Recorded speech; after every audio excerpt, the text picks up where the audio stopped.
PowerShell Wednesday is here, and we have a very special episode for you this week because you know what? Tara, she's been on a kick. She's been on a groove. We won't say she's been on a bender because she has been just straight and narrow, learning PowerShell day by day. And you know what? She's been inspiring other people. I've heard from a ton of people who've joined the PDQ Discord, discord.gg/PDQ. We have a Learn PowerShell role. I mean, Tara, I got to bring you and Asmar out, okay, for this because it's been so cool to see how many new people are joining. They're saying, hey, I've heard your stuff with Tara. I've seen your recent episodes, and they're feeling inspired to finally say something publicly and start their sort of more public journey. So kudos to you for Tara for getting their journey started, so much so that you inspired my friend Asmar here to help you with your journey. So let me say welcome to our special instructor today, Asmar Fontenot, who we met last year at PowerShell Summit, kept in touch, and now you're here with us live. How are you doing, man?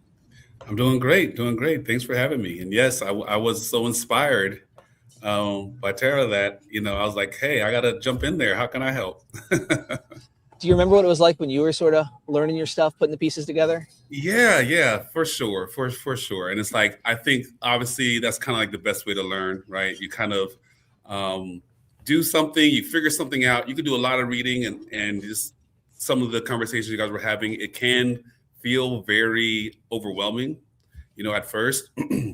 I came in at a time where PowerShell 2, version 2 was out,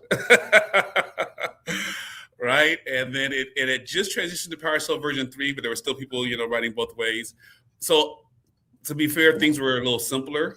But hopefully this example will also be an example of you figure out kind of how to do one thing. We're the IT crew, like get it done. You figure out to get one thing, and then you start to see these little nuggets and benefits. And then you say, oh, okay, this is why I may want to add a little more to the script. This is why I may want to use all these different options I have to me. When you try to read them all at once, it seems very, very overwhelming. But hopefully, if you just like kind of do a command and it works, then you start saying, okay, I see how that kind of goes. And it does make some light bulbs flash and things like that. And so being part of that journey and seeing it was very inspiring to me. It reminded me of myself. And also meeting you last year at the PowerShell conference was very inspiring because I learned PowerShell from the virtual feet of people like, Don Jones Gannon and, Jeffrey Snower watching videos, Jason Helmnick watching videos and stuff. And so it was so inspiring. I was fanboying just a little bit, but to see these people that I felt like I've gone on this journey with, learn PowerShell bit by bit, slowly over the years, and so that was also very inspiring. So yeah, I was seeing Tara getting started and saying, hey, how does this stuff kind of work? I remember being there, and some of the things I liked about PowerShell was its online help, doing help dash examples. Was like that thing. So good. For sure. Awesome. Well, we have some fun stuff today, and it sort of dovetails on what you were saying about you got to get started running some commands and figuring some stuff out, and then you can branch out from there. And that's sort of the approach generally I've been going with Tara. She's been learning on her own. We're doing a couple constructive lessons, but really it's about applying these things a little bit.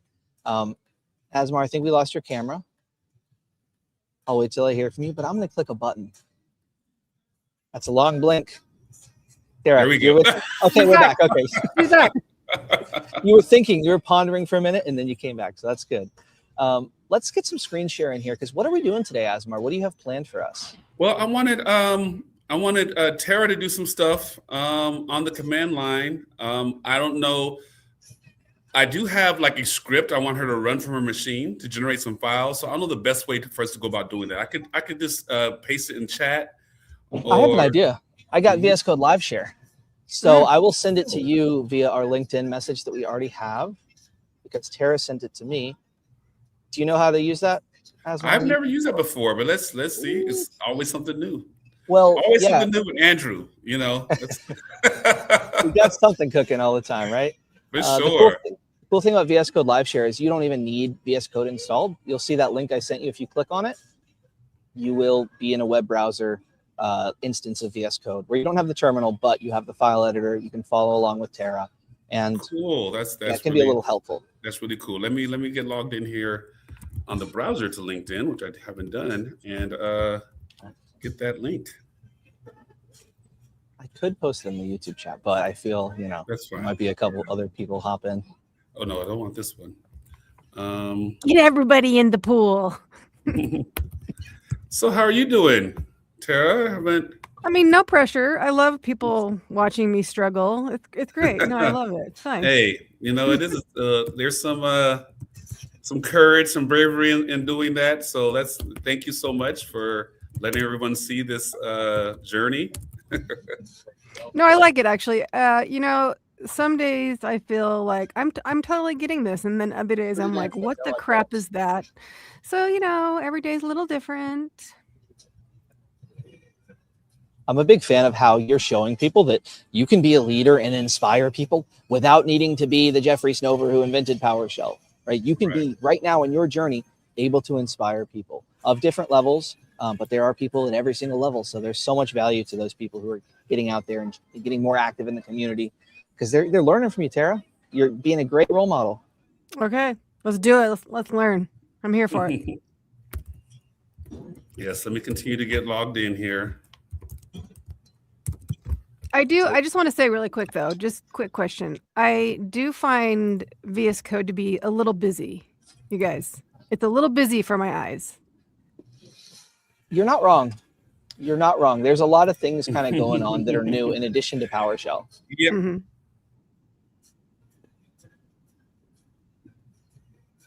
There's this thing called ISE sure. mode. And it definitely became one of my favorite, it became my favorite text editor. And yeah, and I have a similar, I guess, it's a progression. It's just like we were talking about with PowerShell in general. Sometimes it's like start from where you're comfortable and then you'll progress when you see the point and the need for it. So a lot of us started off just, with the console.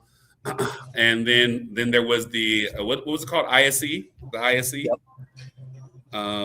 Okay, so cool. So I have where I can continue in the web, or I can open this in Visual Studio Code as well. I'll just do the web for now. So I think I'm in the live Visual Studio share, team share. I'll be anonymous for now. Perfect. You see her file open?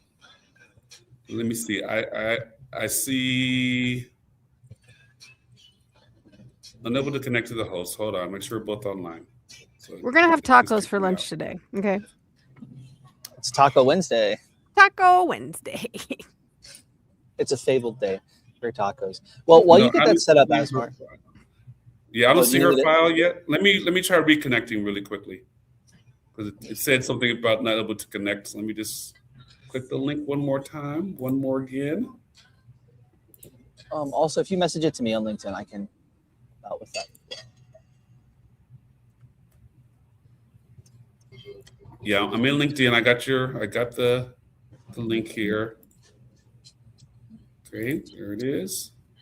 This is a really cool feature.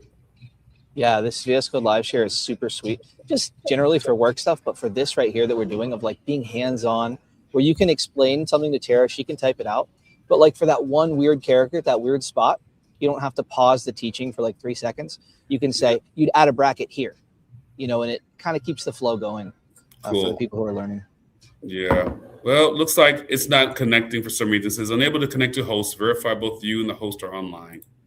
All good. If you send me that script, I can get it on her machine. Okay, sure. Let me just send it to you. Now, I will be honest. This was a vibe-coded script here because I ran short on time. But let me send it to you.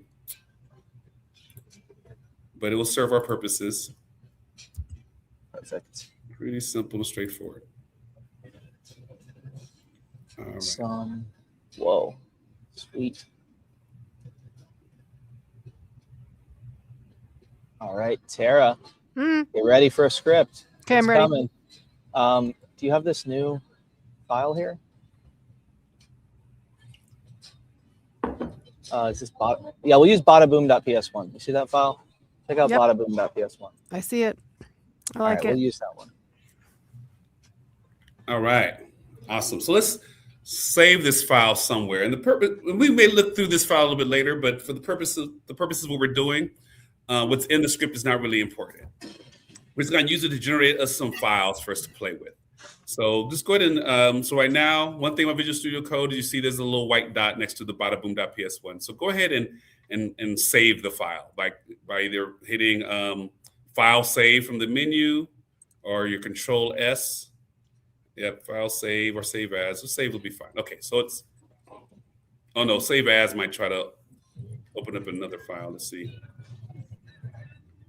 Can you save it as PowerShell? Just leave it. Actually, just do save. Just do save. Forget the save as. Just oh, do sorry, save. I thought I did that. Okay, just save. Just save. Right. Okay. File save. Oh, where is this file located? Do you know? I think it went just to the desktop. If it's on the desktop, okay. So, let's make sure. So we want to I think it went to downloads. Yeah, we want to execute the file. So you can move it to your desktop or. I don't know where it went. Let's look. That's why I was trying to do save as. I'm like, he's going to ask me and I'm not going to know where it is. So, So I see you're in this, and so we can, do a save as and save it. I see you're already in a folder called C/. Yeah. Save it in that folder.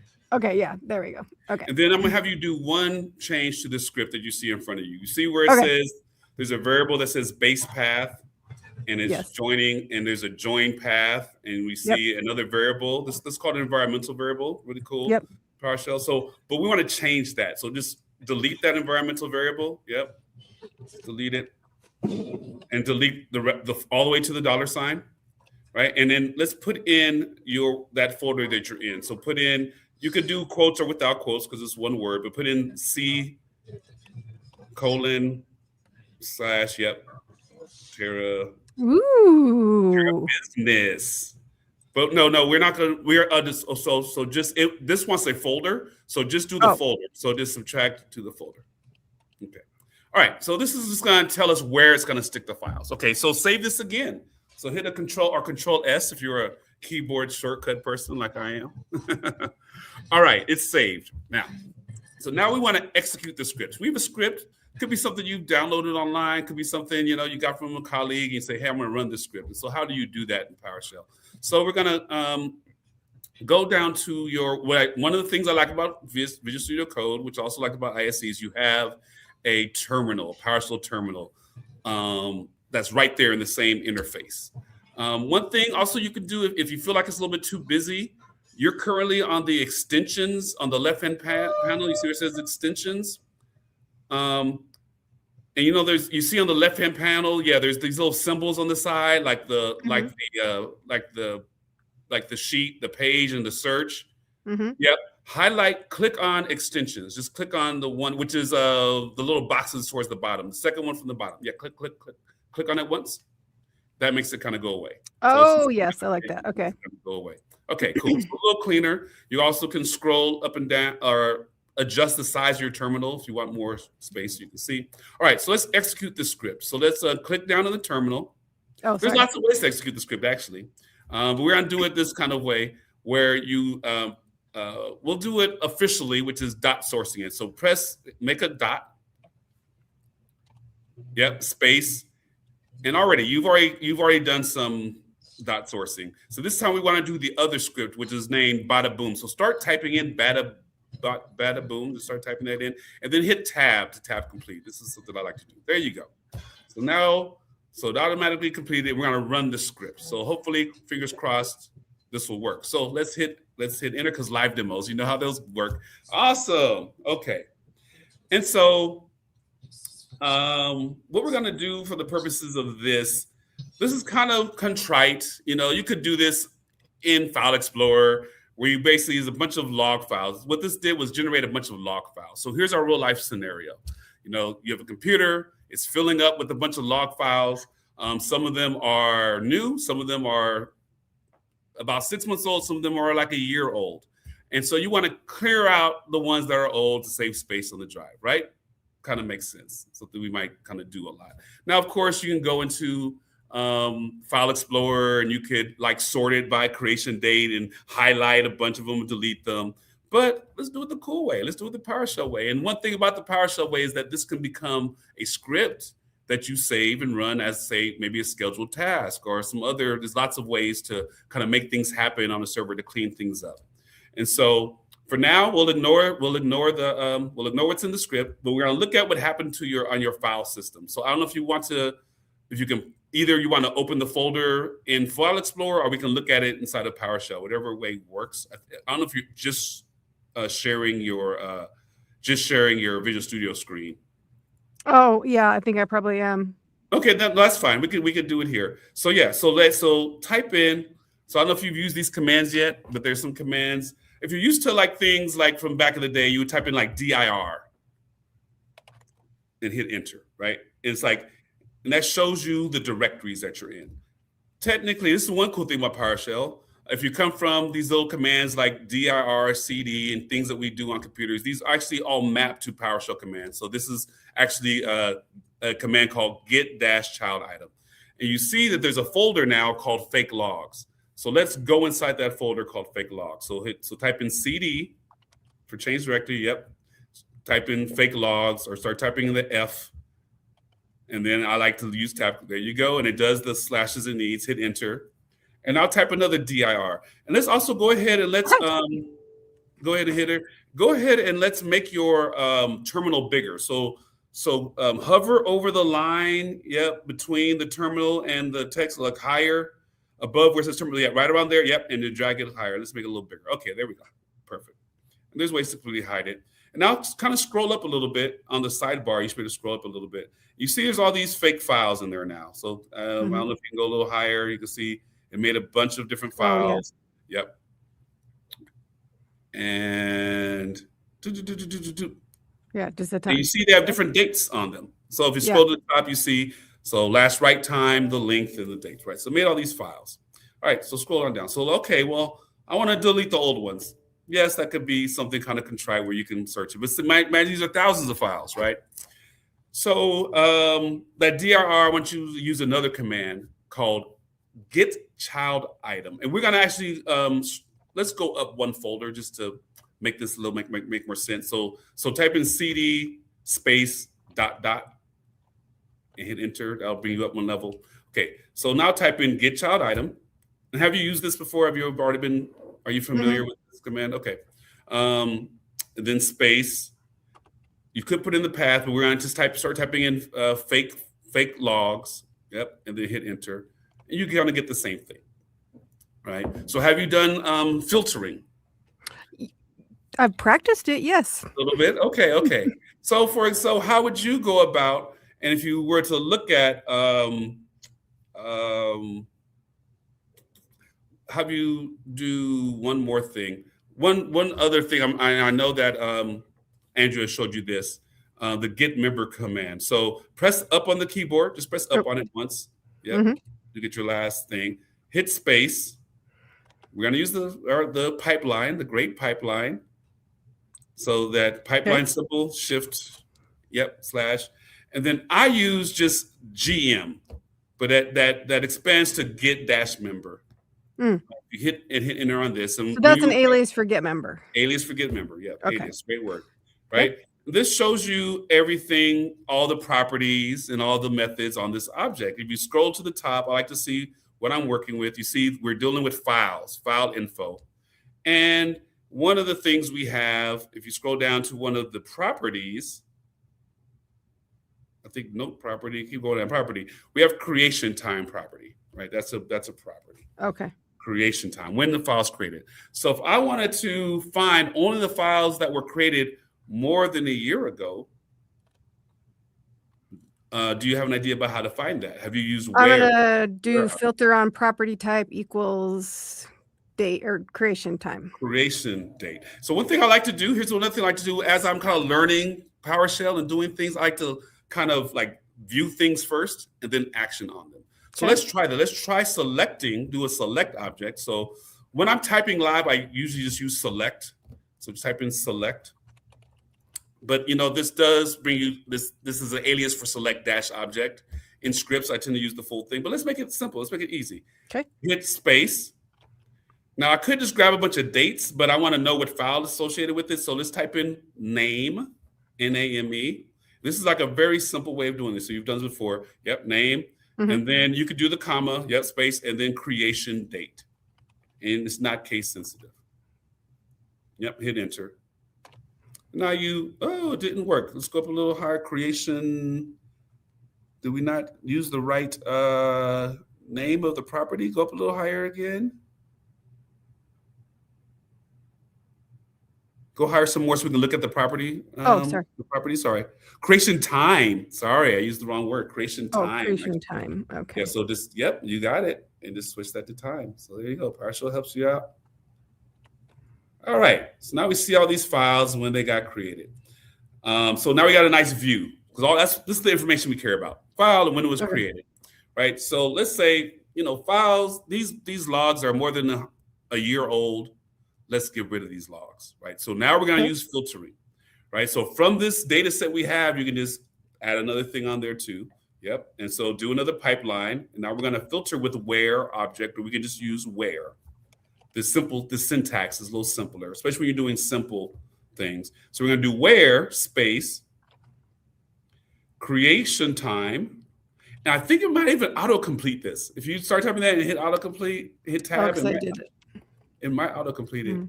No, it didn't do it. I know it does on select sometimes. All right. Yep. Dash equals. So you've done this. Here's a cool little trick when it comes to manipulating dates with PowerShells. Yep. So we will do less than, I believe. Yes, we will do less than, which is LT. And we could look this stuff up, right? Space.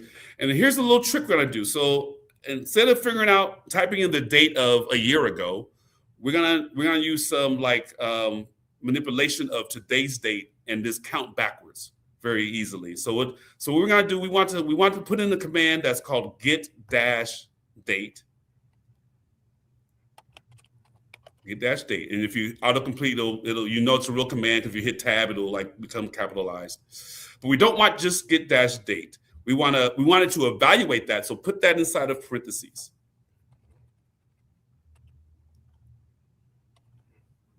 Ooh, it changed it. Okay. It's like order of operations. I'm going to do this first. And get and dates also have methods on them. And so we're going to hit a dot. So I'm going to ask a question really quick. You just said dates have methods on it. So I know this is going to take action on something?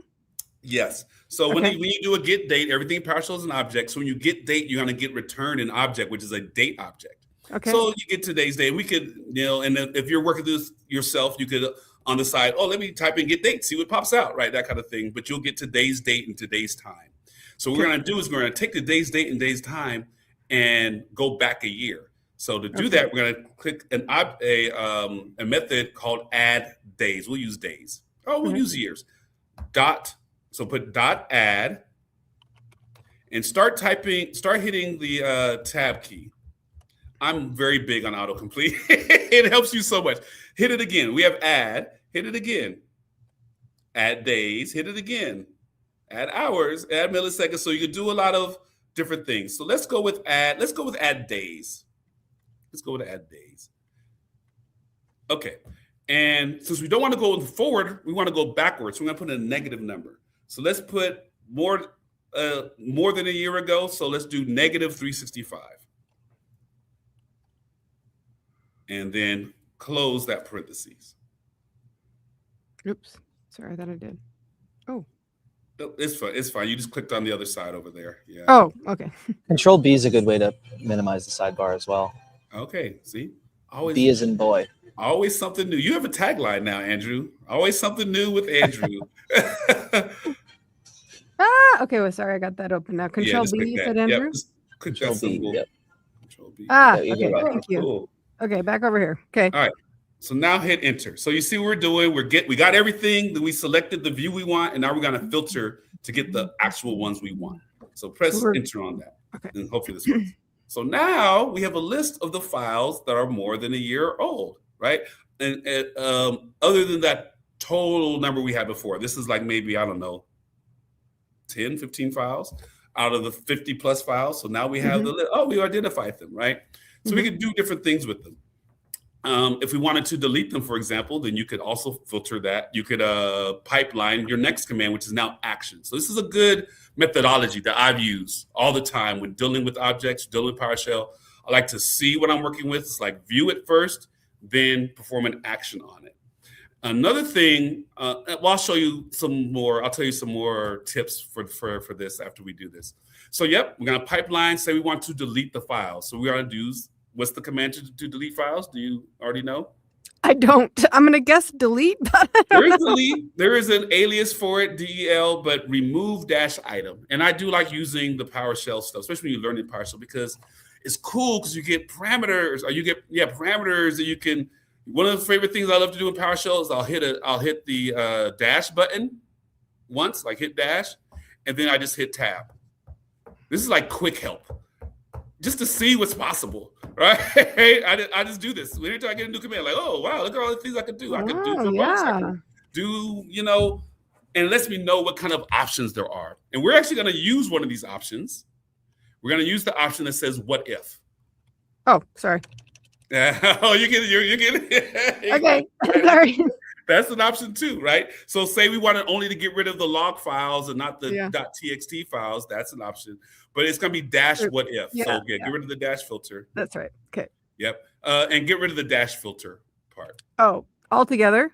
Yep. You can get rid of the dash filter. Yep. That parameter doesn't need to be there. And because we're doing the pipeline, right, it's taking things. We're not having to say what variable is being used. It's like it's taking each one at a time and going to delete it. So what's cool about what if, and you get it'll pretend it's going to do it. So hit enter on this line.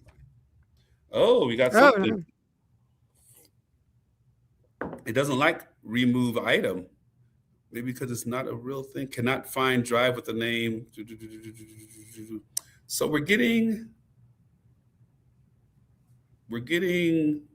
interesting things. It's getting an interesting object instead of the files. Let's see. This is interesting. Cannot find drive letter with the name. So let's so it looks like for some reason like it doesn't think we're dealing with file objects anymore. So let's look at what we're dealing with. What do you remember the command we used to look at things that we're dealing with? dir? Or that shows us the object, shows us the properties of the object. The get item, get member? Get member. So after this filtering, let's instead of remove item, let's do a get member there instead. Let's see what we're working with here.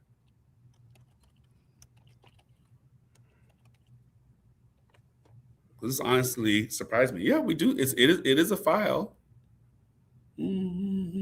Oh, you want me to tell you what's going on to save you a bit of time on the troubleshooting? So basically, what I think is remove item is looking for the pipeline, but it's by property name. So whatever it's looking for, probably the full name, if I had to guess. The full name, yeah. And I selected just the name, right? So that threw me for a loop though, because I was like, what? Yeah. So good point. Do your so this is another good practice. Do your selecting after your filtering. Like we were to flip this around, or we can get rid of the select since we already know what we want. We want all the properties of the file. So let's so here's how we'll fix what we just did. So hit your up key again to the with the remove item. Yep. But let's scroll back and get rid of the select. So just continue to scroll all the way back. Yep. And if we say it as a sentence, say give me. Yep. And we're gonna not delete. I'm sorry. We're not gonna delete back. We're gonna use the right arrow and scroll back. Yeah. So there you go. So use the right arrow, scroll back, and then we're gonna get rid of this whole select name creation time section. Oh, all of it. Okay. All of that. Yep. That whole, including the pipe. You got extra E in there. Perfect. So, this reads like a sentence. Give me all the files in this folder. Give me the ones that are created more than a year ago. And now we're going to, instead of get member it, we're going to go to the end and do the remove item.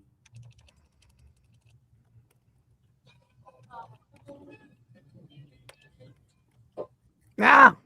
No, that's totally fine.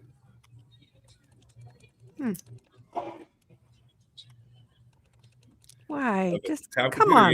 Yes. It gets me every time when I'm doing Azure commands because there's so many things you can do. Like I'll start new resource group, and there's like 30 things. Like, Yeah, like, come on. You know what I want. Just do it. There you go. And Okay. let's do, I mean, we could delete them because we can also generate new files. But let's do the what if. I love whenever something is destructive, you like to check things out first to kind of make sure everything's good. So press enter on that. So now you'll see that, hey, these files will get deleted, right? And if we were to delete them, let's go ahead and delete them. So now hit the tap up and let's remove the what if. Do a dash verbose because it looks cool. If you haven't seen what verbose does, and great for scripting and things like that as well. Press enter, especially automated scripting, because you can use these as logs yourself. And now we see that we've deleted those files. So now if you go all the way back to the original Git child item of just the folder, you'll see that these files are missing, or there's less files. Yep, Git child item. Yep, the fake logs folder. Git child item fake logs folder. Oh, sorry. Oh, you just reminded me of something new. If you just do Git child item where you are, it just does it of the folder you're in. Yep. So yep, the fake logs. And that's good enough. Yeah, you don't need the trailer. Now it's kind of hard to see or tell a difference from before. But they're all gone. And one quick little PowerShell thing you can do is, and what I tend to do a lot is when I say this first thing of getting all the files, I like to save it into a variable. So press up once on your keyboard, then go to the beginning of the line. And let's make a variable called files. So $files, space equals space, right? You don't need the spaces, but for readability. Now hit enter on that. Now you notice nothing happens on your screen, but if you look at the value of files, so type in $files and just hit enter. I'm sorry, just hit enter after $files. So yep, so delete delete all that, just $files. And just hit enter.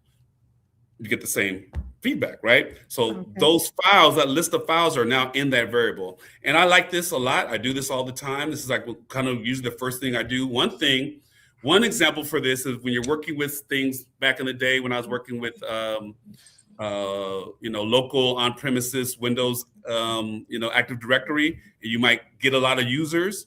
That operation could take a long time. Mm-hmm. So every time you want to search files, it's like each time it takes a long time. Instead, you just put it into a variable, and now you can start playing with things and working very iteratively. Another thing you could do is really quickly is like count things. So, for example, press up once, and then go behind it and do the .count method. Yep, .count.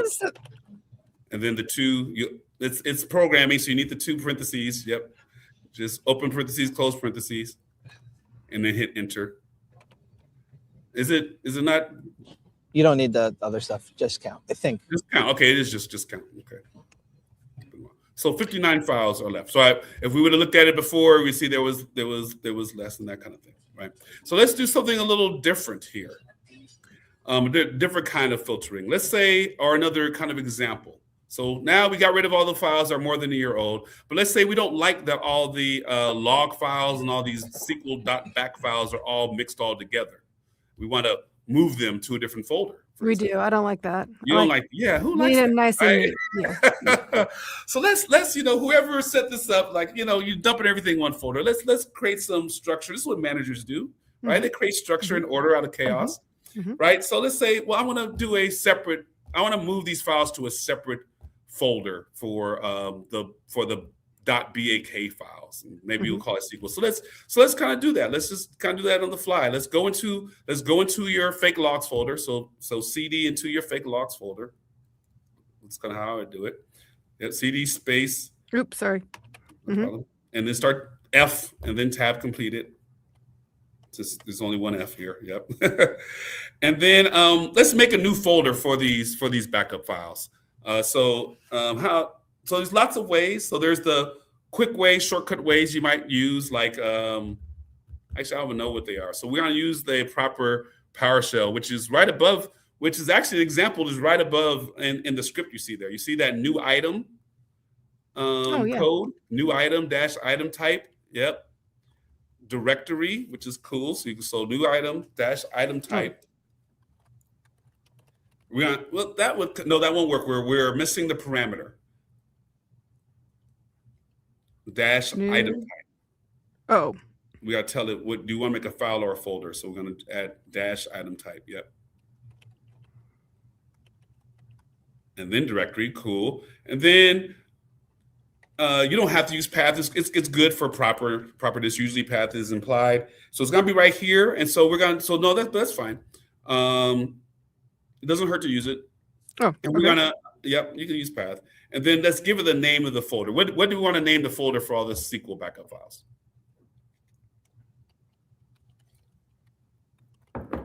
Andrew, because Andrew, of course, is who came in here and messed everything up, right? And so, totally. and so hit enter on that.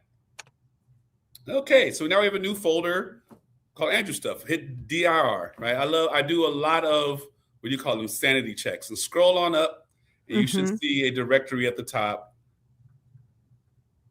Andrew stuff, right? And so we got a folder, and now let's do the same sort of process. Let's select all of the .bac files.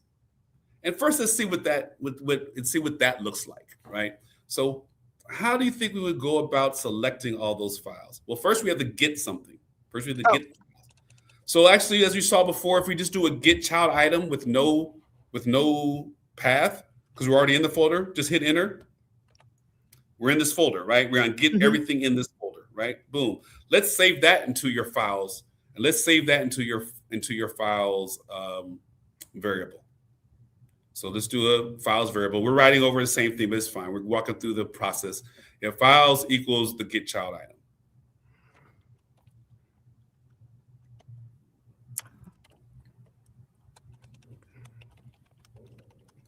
And just hit enter here because we're already in that folder. I'm just going through it in case you started from scratch. So now files has all those files in it, right? And now that we have this variable, we can do the same kind of tricks. We can do pipelines after the files. So let's do a $ files,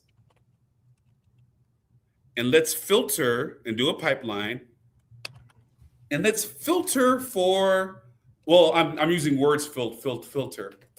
How do you think we would go about only selecting or filtering for the .back files? Kind of what ideas do you have? The file type. The file type. Well, there's not really a file type that we can. Well, how is that file type designated? .bac. .bac. So, and that's in the file name, right? So the name has .bac in it. So if we filter for all files with .bac in it, we should get that name, right? So the filter is the where, or where dash object. Yep. So we can do where. Yep. Where object is fine. Yep. Where. Where what? Where object. Where name. Oh, where object. Name is the name. There's name. There's also full name. That's something to keep in mind when working with these files. There's full name and name. Full name has the full path, so there's times where you need one or the other. But we're just dealing with name. Name will work for us. Okay. So where name, and that we're gonna do. We're not gonna use equals because there's a bunch of different files that have .bac in it. So we're gonna use dash. One of my favorites, -lk. Ooh, what does that mean? Like. Is it okay? What is it? I can't remember. We'll see. LK doesn't seem right anymore. No, type it all out. Yeah, LIKE. Oh, it is LIK? It's all the way out. Yeah. Okay. Another thing, and we're going to use wildcards. And so one thing with the like to remember is I always use double quotes. So use a double quote. Quotes. Oh, no. Sorry. And then you're going to put inside there the string you want to filter for. So you want it to be like this file. So all you need to do is put in an asterisk inside of the quotes. Inside of the quotes. Okay. Yeah. An asterisk wildcard .bac. I'm sorry. and then close your parentheses. Okay, so now we're filtering for all files that have anything in the beginning, but then end with BAK, right? And just hit enter on this, see what we get. And now, but you notice now we have a lot less files, right? And they only have BAK on them. So now, what do we want to do with these files? You want to move them into Andrew's stuff and get them out of my area. I don't like that them. folder, right? So we can do another type of thing. If there's a move item, there's a move item command, so we can. But what are we moving? You got to give it something to move. Now you can use it on its own and give it a path of something to move to where it's going to move, but we haven't fed anything to the move item yet. So you actually want to do your up arrow first, right? This is where we left off. This is what gave us these things, right? And if you wanted to, you could save this as a variable of just Andrew's smelly files, right? You can save that as a variable as well. But we can work from here, all right? And now we're gonna do the pipeline and do a move item. Let's see if this works. Okay, so move item will have certain different parameters, right? Don't use it too often. So here's where maybe you would type in the tab and kind of see what your options are. I know you're going to have type in a dash and see what some of the parameters are. Because I know you're going to have a path and then you may have a destination. Yeah. So we're going to have these two things. We're going to have a path and a destination. So the path is the thing that we're moving now. And it's just going to be kind of just this thing. So it's going to already know that's one thing that's nice about the pipeline. So it already knows what this thing is. So we're just going to pick the destination, right? Yep. And the destination will be that folder that we made. So if you start typing in Andrew and hit a tab, yep, and then hit tab, it's going to automatically put that in there. And let's do I want to show you something else. So let's do it in the last few minutes we have. So let's do a space and let's do a what if on this as well. Always to check if it works before we do it, right? And it says, hey, well, you know your command will work, right? Know your command will work.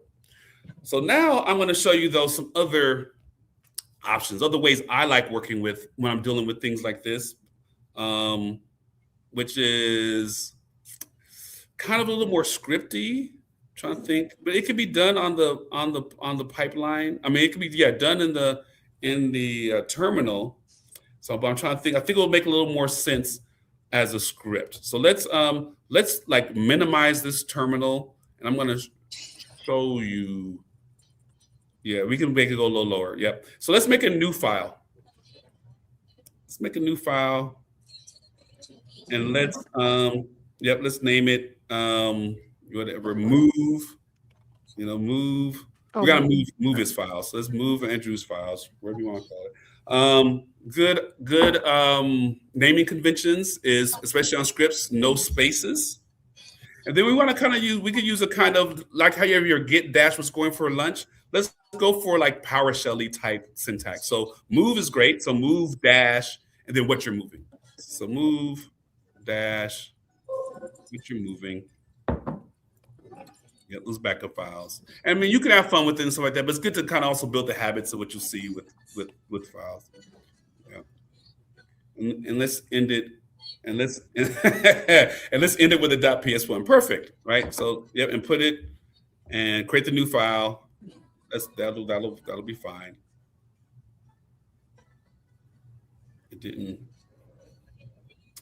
open it for us. There it is. Okay. And so let's look back at your terminal again. And where did this get saved to? Did this get saved to that same folder? I want this to be in the same folder that we're just in. It did, yeah. Speed coding here in the last few minutes. So I just want to show you like another kind of alternative way that I like to use, another construct I think is called in PowerShell.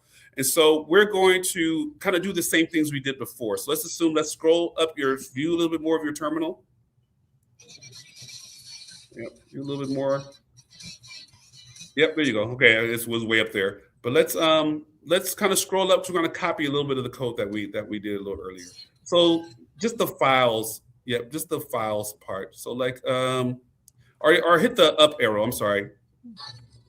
Yeah, hit the up arrow. Hit the up arrow one more time. Yeah, like this part. Well, nope, hit the up arrow one more time. We gotta see where files came from. There we go. So let's copy that. Let's copy that into our script. Just this line? Yep, just that line. Okay. Yep. Copy, then go into your script, line number 1. Ah. That works. A little trick is just hitting the right click copies, and then go into the and then go into the script and line number 1 and paste it. Yep. You're already in the script. Yep. Line number 1. Up here. Sorry. Okay. And then hit paste where there's a right click paste. Yours looks a little different. It might be because it's doing. Actually, that's some AI stuff. Click inside. Click right next to the one. Yeah, right, like right in there. Yeah, put it in there. Paste it in there. There we go. There we go. There it is. Hit X on the little autocomplete thing it's trying to do. On the AI stuff. All right, there. Okay. So now the script will, wherever folder you're in, it'll grab the files, right? Hit enter. So we have line number 2. All right. So now go back down to your terminal and let's go get that second line that we did. Hit up again. Just hit up. Yep. Keep hitting up. Oh, I'm sorry. Hit down where we filtered out just the BAC files. Yep. That line. So now we're going to do this line. So now it's in the script to do the things that we just did, the whole thing, because we're still going to take these files. We're going to filter out just the BAC files. Yep. Let's copy that and paste that in line number 2. It's so weird. It won't give me. It's not copying. Oh, sorry. I'm trying. No, it's totally fine. Actually, like just right clicking copies. It's like a terminal thing. Yep. There we go. So we already got it. Okay. So now we have the files we want to get. Now, instead of using the pipeline, I'm gonna use something else because the pipeline can be kind of confusing about what's happening and that kind of thing. So when I'm looping through a bunch of things, so what we're doing is we're looping. We're taking one thing and doing the next one, then doing the next one. So I like to use a construct called the for each construct. So hit enter. And this is what's great about using Visual Studio Code with the PowerShell extension installed. It'll kind of show you what you kind of need to do. So we're going to start typing in for each as one word, for each. Yep. There we go. And see, we're not doing for each object, but you see the second one down that just says for each? Yeah, click on that. Cool. So it's going to autocomplete that code. What it's going to say is like, hey, for each current item in your collection of items, do the thing inside of here. And I like this because it helps me think about what am I doing to each file. So we're going to change some of these values here. So for each item we're working on, let's call it file. So change where it says current item, change that current item name. Just start typing in the word file because it's already highlighted for you. Oh, well, never mind. Just delete it and change it to file. Yep. And yep, just file. And then no variable, just file, or just do this one? Oh, variable. No, it's definitely variable. Oh, things kind of got highlighted weird or deleted. It's fine. We'll fix it because we were short on time. It did some weird stuff, but that's fine. We'll fix it. So for each file in files, with the S is your full collection. So files. Okay. Yep. And then close the parentheses on that. After files? Right after it. Yep, close parentheses. Okay. Yeah, something got highlighted and deleted some stuff. That's fine. You could delete that. This is the current item stuff. Yeah, delete the rest of that text. Just delete the rest of that. It was some helper text, including that. Yeah, delete all that. Okay. Do a open curly brace next to the P. Shift next to P. There you go. Hit enter. Right, put you in the next line, and then just delete that red on the bottom. You see how line 6 has an extra one? Yeah, just delete that. I think Andrew's going to do it for us. All right, scroll back up. So I like this because to me it's a little easier to understand what's happening. Now it's saying for each file you're currently working on in the files, do this thing, right? And there's also these other syntax that PowerShell uses that's sometimes confusing people. There's like a $sign underscore or PS item. So we're going to do the same thing. So for each thing, one at a time, we're going to move that file to the folder we want. So go inside those curly braces. So bring your cursor inside the curly braces. Yep. Hit the down arrow once so that you're, in that level. Hit the tab key once or 2 spaces. We'll hit the tab key. Okay, fine. So what are we going to do for each file? So we're going to move do a move item. So hit move dash item. And this time you're going to put in space. That's fine. Move each item. You see how it shows you what it does? Oh, it knows. It knows stuff. But we don't want the actual stuff. We want this variable because we're going to be looping through all the files. We don't want to just move one file. We want to loop through all files. So the current file is this thing called file. So do $file. Okay. Oops. Here's a little trick, courtesy, and just file, because this is now we're working on the one file. $file, and we'll, courtesy of Andrew, dot full name. No, we're not going to count it. We're going to do full name. So that's going to give you the full path of the file, so it knows what file you're talking about. Do a space, do a dash, destination, and then do the folder name. And obviously the folder name could also be a variable you said earlier to make the script work in lots of different places. So this should work. Let's go ahead and let's just run it and see what happens. Right? Here's one of my favorite ways to run stuff. Go ahead and give it a little more space, like bring the terminal down like halfway through the screen. Another thing I love about Visual Studio Code is in your script. Mm-hmm. Yep, click in your script, hit Control A to highlight everything. Right click anywhere in the highlighted area and hit Run Selection. Yeah, you already know this. I think there might have been something going on with the... So it looks like the second line, we didn't save it back in the variable. We didn't save everything. Yes, you're right. Let's save. I have mine set to auto-save, so it's a bad habit. But mine's always auto-saving. So yeah, click in here and click Control S to save, because remember that white dot, things aren't saved. So I think that we need to reassign the files variable. So like line 2 should be files equals files where object. You're right. Yes. Yes, I'm sorry. Yep, good, very good point. Yep. Actually, so in front of, actually go to the beginning of that line, because this part is right, but we want to set files equal to this. And it could be kind of confusing, or you can make a new variable called .back files or whatever, but just hit $files equal to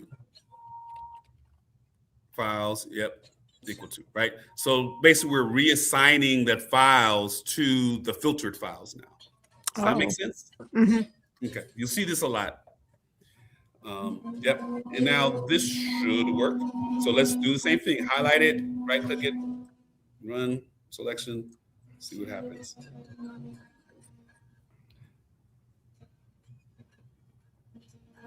I think it did everything.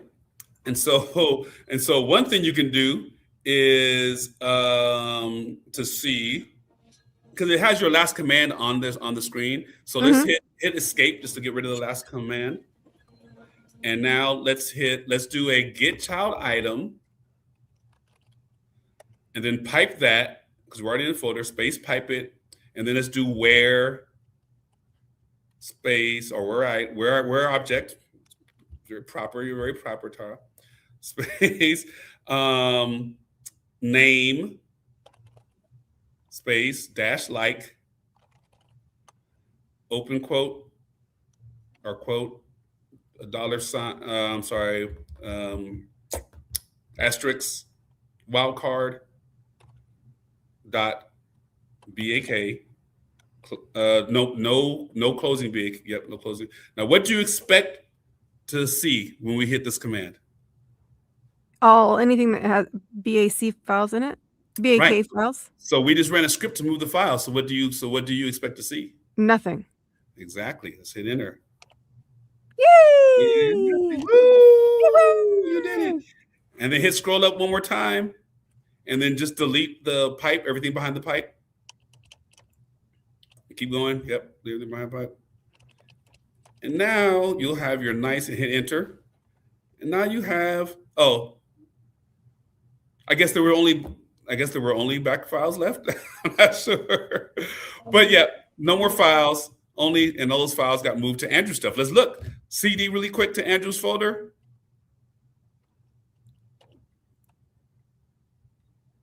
Yep, tab complete should work. Yep, okay. Enter, and now do a dir. We could do dir. Yep. Everything's in It Andrew's. moved everything. Well, good. It's because we ran it that one time. Oh, because first time we ran the script, it moved everything. That's what happened. It's okay. I like everything in Andrew's stuff. This is what happens. Yeah. And this is why, you might spend a day working on the script, have these wins and losses, and you're like, you just spent that whole day working on a script to move Andrew's files, but now every time Andrew puts stuff in your folder, it's done in 2 seconds. I love it. That's fun. That's what I want to hear. It's fun, right? That's right. It's fun. And that's where the fun with PowerShell comes, right? That's where it's like you figure something out, you get to do this particular task you need to get done, and you start to learn more and more. You start to learn about, okay, this was cool. How can I make this work no matter what folder I'm using? How can I make this work? How can I make it to where if there's an error, it'll stop in the middle of the loop or keep going in the middle of the loop? And you start to learn and pick up, and you have motivation to learn things about PowerShell.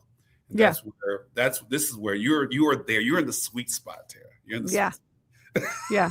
I'm out of the frustration into the, ooh, let's try this now. Yes. Because now you have the possibilities in your mind. Like, how many of Andrew's files can you delete? All of them, obviously. Well, thank you for getting through that and stumbling through all that kind of stuff. But that's really how it is. That's what it's like to kind of really get started in PowerShell, right? And then before you know it, you're making these scripts. And then before you know it, you learn about modules. Like, we put this in a module. Before you know it, you are the PowerShell person. Thank you so much for the lesson. I loved it.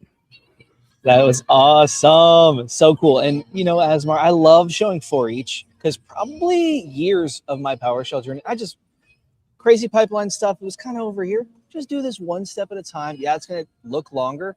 My brain could follow it. So it's really cool to see this. Right. And it's to your point. That's a great point. Like, sometimes it's not 100% about efficiency. The most efficient thing is about what makes sense, readable by other people. That's why when I do use the pipeline, and I'm for eaching objects, I like using PS item. I'm probably the only person in America that uses PS item, but because it came new, I think in PowerShell 4 or something it came, and to me, it just helps me to visualize what's happening.